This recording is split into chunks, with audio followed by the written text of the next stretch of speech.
প্রিয় দর্শক, একটা জিনিস খেয়াল করবেন, হাদি মারা যাওয়ার পর থেকে হাদির বিষয়টাকে হাদি যতটা না বিচার চাওয়ার জন্য মানে রাস্তায় নেমে এসেছে ইনকালাব মঞ্চ, বা ইনকালাব মঞ্চ তো একা না, তাদের সাথে আরও আছে। এখানে আমরা জানি যে এনসিপি আছে এবং জামাত শিবিরও আছে, আমরা জানি।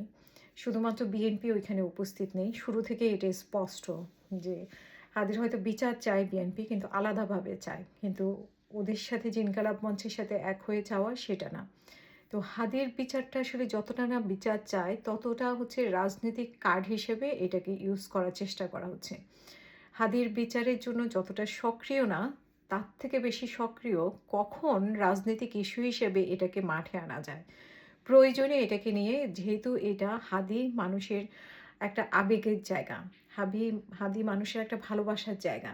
সো হাদি ইস্যু নিয়ে মাঠে নামাই যায় এবং এই কার্ডটা যখন তখন খেলা যায়। ঠিক আছে? এবং বিএনপির নির্বাচনী ইস্তেহার আজকে ঘোষণা, মানে গতকালকে যে ঘোষণা করার দিন, ঠিক সেই দিনটা কেন বেছে নিতে হবে? সেই দিনটা কেন এরকম তুলকালাম হঠাৎ করে?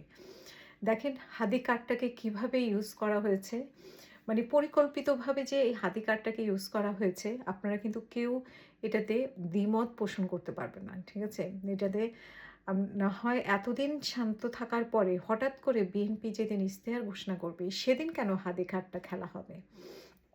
তো এটা একটা, এবং শুধু এখানেই শেষ না, হাদি কার্ড আরও খেলা হবে। হাদির বিচারের জন্য সরকার যতটা মনে করছে যে সরকার আন্তরিক, সরকার কিন্তু মোটেও আন্তরিক না।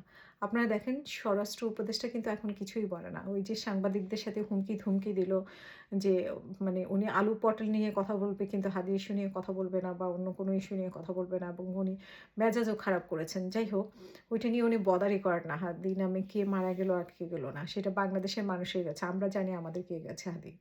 কিন্তু এখন যারা মাঠে আছে তারা আসলে হাদি কার্ড খেলছে, হাদির বিচার চাচ্ছে না, হাদি কার্ড খেলছে। সো আজকে যেই ঘটনাটা নিয়ে তারা একেবারে হুলস্থুল করে ফেললো, যমুনা পর্যন্ত গেল, গিয়ে সেই করলো। তো তারা যদি এতই আন্তরিক হতো হাদির প্রতি, তাহলে তো তারা রাস্তায় থাকতো। আর সেই হাদির ভাই কোথায় এখন? তারপরে সেই জুমা, তারপরে জাবের, এরা এতদিন কেন চুপ করেছিল? হঠাৎ করে আজকেই কেন, যেদিন বিএনপির নির্বাচনী ইশতেহার ঘোষণার দিন, এবং সেই কার্ডটা আরও খেলবে। তারা 7 তারিখে একটুখানি গ্যাপ নিয়েছে। 8 তারিখ প্রয়োজন মতো আবারও সেই কার্ড খেলা হবে, এবং নির্বাচনী প্রয়োজন মতো আবারও সেই কার্ড খেলা হবে। সো এই কার্ডটাকে তারা কার্ড হিসেবে, মানে হাদিকে এখন কার্ড হিসেবে নির্বাচনের বানচালের জন্য বা এক ধরনের বিশৃঙ্খলা তৈরি করার জন্য একটা কার্ড হিসেবে এখন ব্যবহার করা হবে। ঠিক আছে? যেমন জুলাইকে আমরা বারবার একটা কার্ড হিসেবে ব্যবহার করতে দেখেছি। জুলাইকে একটা অস্ত্র হিসেবে ব্যবহার করতে দেখেছি। জুলাইকে এখনও জুলাই, জুলাই বলে একটা অস্ত্র হিসেবে ব্যবহার করে। কিন্তু সত্যিকারের জুলাই যোদ্ধা যারা, যারা আহত নিহত, তাদের খবর কেউই নেয় না, গুটি কয়েকজন ছাড়া। হাদি থাকতে হাদি নিত, তারপরে মাঝে, মাঝে বিএনপি, জামাত এরা নেয়। কিন্তু এই ছাড়া সরকারও নেয় না। আর ওই যে যেটা বলে যে জুলাই যোদ্ধা বিপ্লবী গ্রুপ এনসিপি, তারাও নেয় না। ঠিক আছে? শুধু জামাত বিএনপি একটুখানি খোঁজ খবর নেয় তাদের। আসলে শুধুমাত্র কার্ডটা খেলা হয়। নিহত আহত বলে এই নিহত আহতর কার্ড এখন পর্যন্ত খেলা হয়, এবং এটা সারা জীবন খেলা হবে। যেমন আওয়ামী লীগ মুক্তিযুদ্ধের কার্ডটা খেলে, ঠিক এখন এই যে ইনকিলাব মঞ্চ হাদি কার্ডটা খেলবে। ঠিক আছে? সরকারও বিচার করবে না, কোনো সরকারও বিচার করবে না এই ব্যাপারে, কারণ এখানে অনেক বড় একটা ষড়যন্ত্র জড়িত। সো এটা হয়তো জীবনেও এটার উন্মোচন হবে না। আর হচ্ছে যে এই হাদি কার্ড নিয়ে নিয়ে মাঠে নামবে। এই হচ্ছে ব্যাপার। এখন নির্বাচনে কোনো প্রয়োজন হলেই, মানে বিএনপিকে কোনো ঘায়েল করার প্রয়োজন হলেও ঠিক এই কার্ডটা খেলা হবে। এটাই হচ্ছে উদ্দেশ্য। আমাদের হচ্ছে যে আমাদের আসলে দুর্ভাগ্য, আমরা রাজনীতিকে এমন একটা পর্যায়ে নিয়ে গেছি, নোংরা রাজনীতিতে নিয়ে গেছি, যেটা এখন হাদিকে নিয়েও আমরা নোংরা ব্যবসা শুরু করেছি। এটাই হচ্ছে দুঃখের ব্যাপার। আপনাদের মনে আছে সবাই যখন হাদি যখন মারা গিয়েছিল, তখন সবাই বলেছে আমরা সবাই হাদি হব। এরপরে একজন হাদিকে দেখেছেন? হাদির যে আদর্শ, সে আদর্শের সাথে একজন মেলাতে পারবেন? একজন মেলাতে পারবে না। কারণ সেই হাদি একজনই ছিল, যার জন্য তাকে সরিয়ে দিতে হয়েছে। এই হাদি আর হবে না। হাদি কার্ড খেলবে এবং হাদির প্রতি ইমোশনালি ব্ল্যাকমেল করবে, মানুষকে ব্ল্যাকমেল করবে, যেরকম জুলাই নিয়ে সবাইকে ব্ল্যাকমেল করে এই পর্যন্ত কয়েকজন নেতা হয়েছে, এখন তারা এমপি হবে, মন্ত্রী হবে, কয়েকজন তো হয়েইছে আগে ৩ জন। তো এই কার্ড খেলে মানে জুলাই আগস্টের কার্ড খেলে এখন আবার সারা জীবনের একটা মানে একটা গোছায় নেবে আর কি জীবন।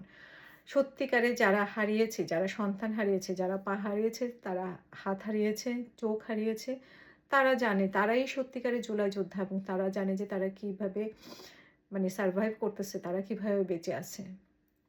আর সবাই হচ্ছে যে মানে তারা হচ্ছে প্রকৃত ভুক্তভোগী, আর সবাই হচ্ছে যে মানে কার্ডটা নিয়ে খেলা।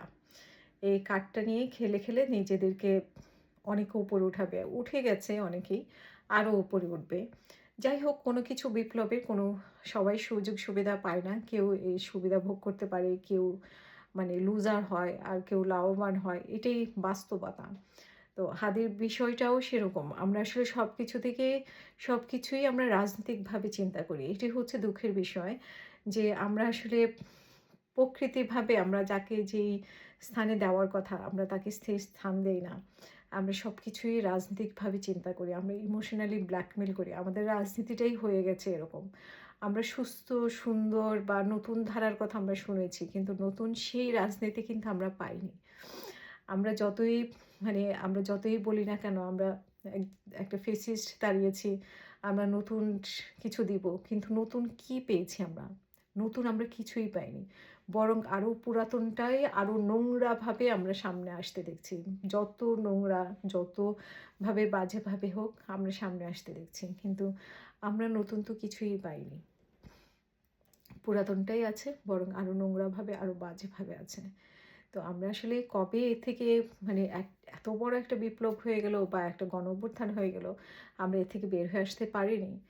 সো আমরা আসলে সামনের দিকে বের হয়ে আসতে পারবো কি না, খুব কষ্ট লাগে আসলে। কারণ কষ্ট লাগে কি, এগুলো নিয়ে এত বেশি কথা বলেছি, মানে এত বেশি সময় দিয়েছি এগুলোর পেছনে।